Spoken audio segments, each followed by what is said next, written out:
প্রিয় দর্শক, সচিবালয়ের কাগজ ভেবে দুটি ট্রাক আটকালো জনতা। অতঃপর যা ঘটল চলুন বিস্তারিত জেনে নিই ঢাকা পোস্টের প্রতিবেদনের মাধ্যমে।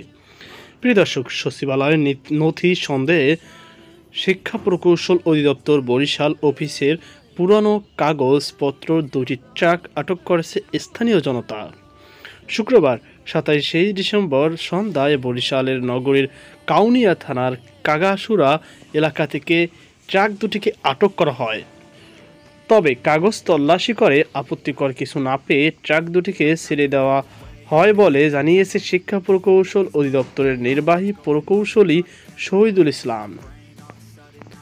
তিনি বলেন, বহু বছরের পুরানো কাগজপত্র, সেই সঙ্গে কিছু কাঠের ভেঙে যাওয়া মালামাল পুড়িয়ে ফেলার জন্য বরিশালের ময়লা খোলাতে পাঠানো হয়েছিল, কিন্তু ট্রাক ড্রাইভার মালামাল বিক্রি করে দিতে চাইছিলেন।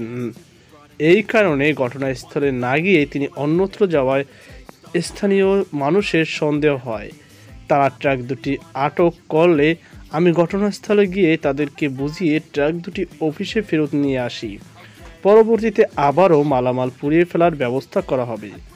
কাউনিয়া থানার পুলিশ সদস্য আনিসুর রহমান বলেন, স্থানীয় জনতা কাগজপত্র দেখে ঢাকা সচিবালয়ের কাগজ সন্দেহ করে আটক করেছিলেন।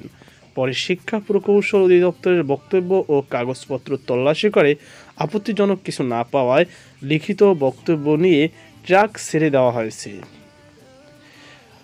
কাগাসুরা ইউনিয়নের সাবেক চেয়ারম্যান জিয়াউল ইসলাম সাবু বলেন, ট্রাক দুটিকে জনতা সন্দেহজনকভাবে ঘোরাফেরা করতে দেখায় ও বিপুল সংখ্যক অফিসিয়াল কাগজ দেখে আটক করেছিল।